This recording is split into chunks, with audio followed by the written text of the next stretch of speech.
This is a story I wanted to cover because it speaks to me spiritually. Because this is absolutely something I would do if I was still in school. I don't think this article has all the details, but I'll flesh some of them out. A student sues after suspension for mocking principal on Instagram. A lawsuit filed on behalf of the 17-year-old student accuses his Tennessee school district and two administrators of violating his First Amendment rights. Blah, blah, blah. A 17-year-old student in Tennessee is suing his school district and two top school officials for the 3-day suspension he received after he posted satirical memes about the principal on social media when he was not on campus. Please describe the memes because I know what one of them, one of them was. The student, identified in court documents only as IP, I'm assuming that that's because they're underage, so they're 17, is starting his senior year next month in Tullahoma High School in Tullahoma, Tennessee, about 60 miles southeast of Nashville. The lawsuit accuses the defendants, Tullahoma City Schools' Jason Quick, the former principal, and Derek Crutchfield, an assistant principal, of violating his First Amendment rights. In 2022, IP posted 3 memes on his public Instagram account featuring Mr. Quick. None of the memes were uploaded while IP was on campus or during school hours, according to the lawsuit, which was filed on July the 19th in U.S. District Court for the Eastern District of Tennessee. One showed Mr. Quick holding a box of vegetables, to which IP added text that said, like like a sister, but not a sister. Another portrayed Mr. Quick in a dress with cat ears and whiskers. It was actually a maid outfit. He had him in a maid outfit. He made him. Made the school principal into the Cat Girl Cafe. While a third meme showed the principal's face superimposed onto a video game character being hugged by a cartoon bird. IP intended the images to satirise, in IP's view, Quick's overly serious demeanour, the lawsuit said. I mean, why else would you make... I mean, we call them the rector. They're called like the principal or the superintendent or whatever over there. But over here, we call them the rector.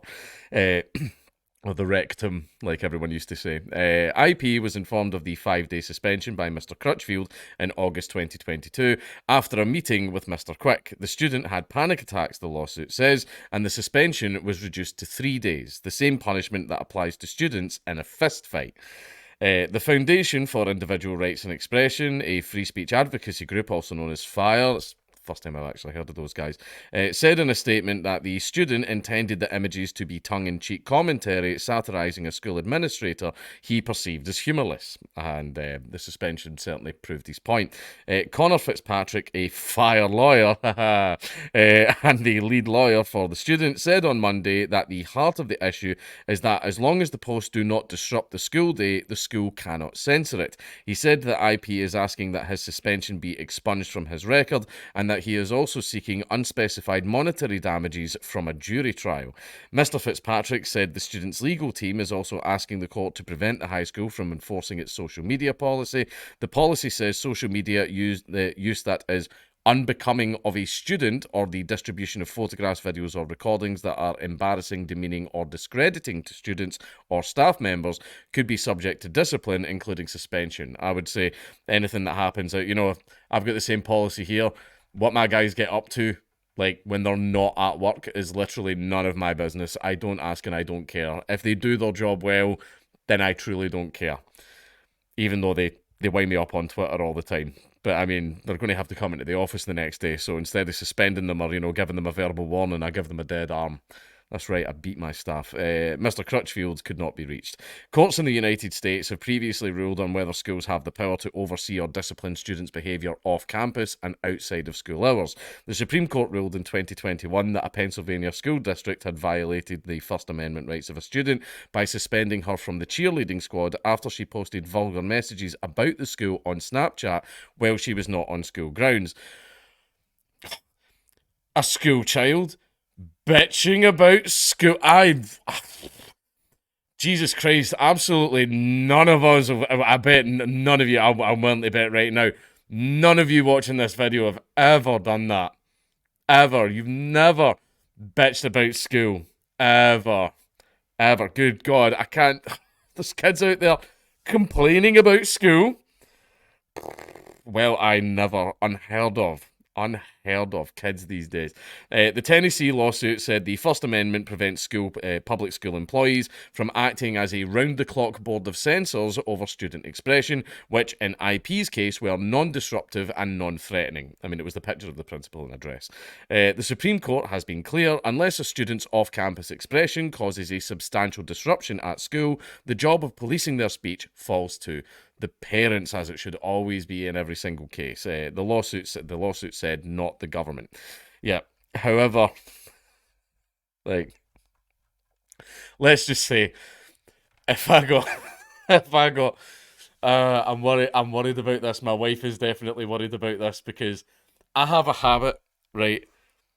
I've got lots of nieces. My mum and dad did foster care and like all of that stuff. There's a bunch of young kids in my family, and obviously, as an adult, if they do something like swear or whatever, I'm supposed to check them, right? I'm supposed to go, don't do that, right? And if it is something like bad, then I'm immediately like, don't do that, wrap that right now, right? But see if what they do is dead funny, like, and it's misbehaving, right? It's something that they should definitely be checked for.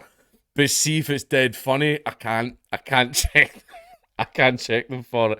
Like, there's something really hilarious, right, about a 5-year-old dropping something and then going, fuck! Right? I'm sorry. Which has happened, right? It's happened, and I didn't check them. And I got in trouble for not checking them. I got in trouble for laughing, because, like, don't do that, that just encourages her. I'm like, well, I hope so, because that was kind of funny. Like, so see if I got pulled into, like, the rector's office, and they were like, do you want to tell your father what you done? And it's like, I made a Photoshop of the rector and made him into a cat girl, I would laugh. Like, in the rector's faces in the office, I'd be like, you did what? Can I see it? That's pretty good. And Sue's very worried about that, because like, you can't do that, you have to discipline them and stuff like that. And I'm like, yeah, and of course, I will. Like, but what if it's dead funny? What if it's like a really creative, like if it's dead funny? I mean, you can't punish a child for coming up with like. I mean, if my child and my wife are arguing, and the kid hits out with an absolute banger of a comeback, like I am going to go like, oh, like you know. But the problem, what if it's a good one? Like, I'm just saying, you can't turn around and shit on a child's creativity like that, you know? What if they come out with an absolute banger? You can't turn around and go, no, that's bad. You need to say, that was very, very creative. That was quite good. Well done. Right? My wife's very, very worried about my approach to that. Look, I'm just saying, like, I will discipline my children. Right? I will. I'm not going to let them run about and go mental. However, the key to not getting disciplined is to make sure that whatever you do is very, very funny.